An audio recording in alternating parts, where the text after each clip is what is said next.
Но извините меня, я буду говорить на английском, не на русском, но я чуть-чуть говорю на русском, но не так хорошо, чтобы давать доклад, но если после доклада там будет methods of individual countries to make a bigger network.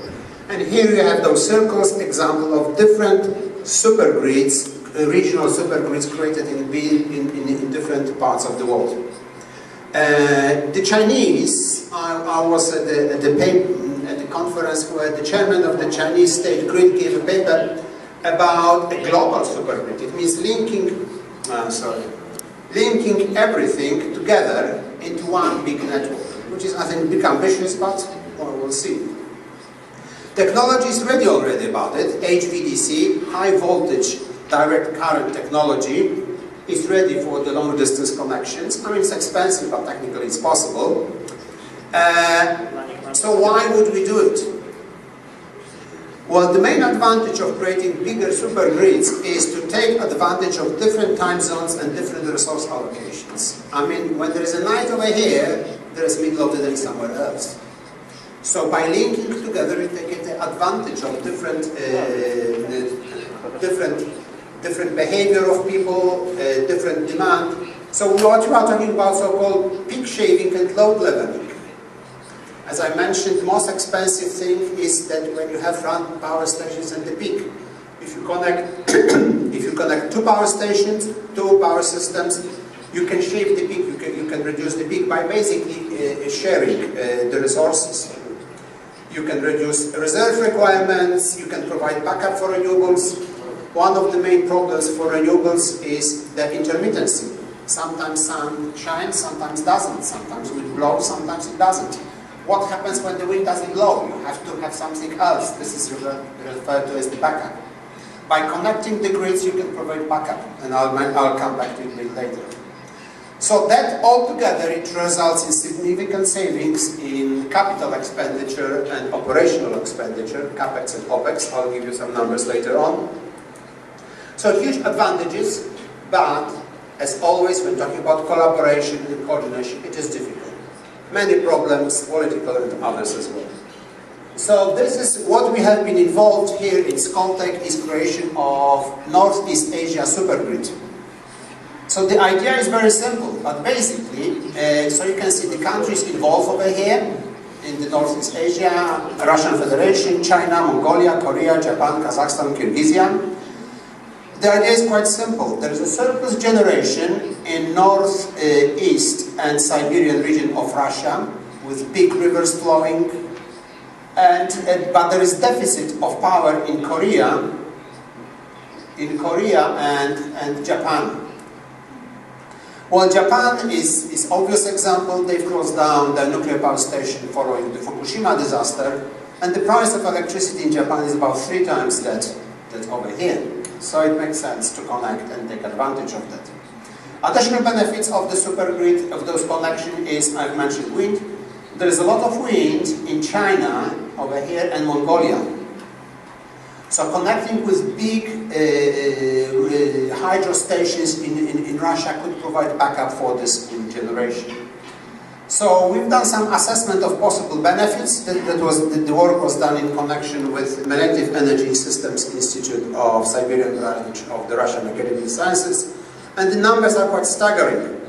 So we reckon we could save about 20 billion per year of operational expenditure, basically saving on the fuel, and about 70 billion on capex, and that basically saving on the, you don't have to build power stations, or speaking power stations, because you can share the generation between two different countries.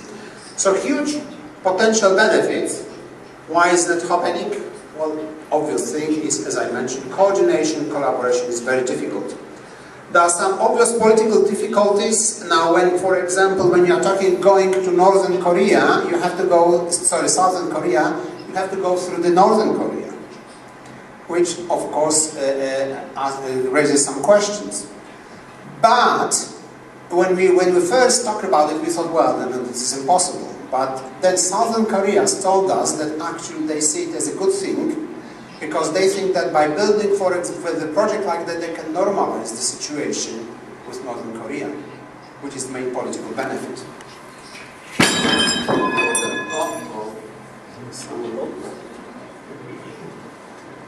I think someone will be angry. And I know who that person is. I think it dropped on its own, actually. Right. Going back to my presentation. Right. There are also other political difficulties.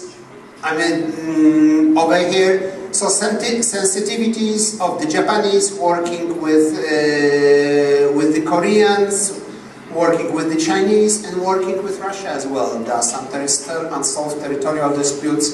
So this is very interesting political problem, and well, I see that a project like that can actually bring countries together and can serve to make a progress in political situation as well. So what we do about it, so the idea of this Northeast Asia supergrid has been on the agenda of Azjatycko-Ticho-Okeanskowo-Ekonomicznego Sotrudnictwa, which is APEC, which is big of the countries which work together. Subject of many conferences, a lot of governmental activities, the president, prime minister, ministries, different ministers are working on that with our help.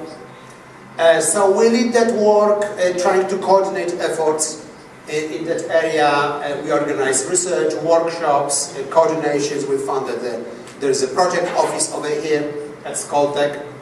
And so this coordination activities, but we also work on one particular connection, which is connecting Japan with Russia over here through the north. This will working with the company Rao Vostoka on this Japan bridge. So I think my time is up. So just as a summary of our activities. So I've been talking about two global energy frontiers. The first is the global warming, and that is basically a major driver for development of renewables worldwide, although less so in this country. Potential for microgrids in Russian Federation. Our microgrid laboratory should help to develop that, but also does big changes for the power system operation because of the growth of renewables, and this is main emphasis of the Scotland Center for Energy Systems. And the global frontier 2 is regional supergrids.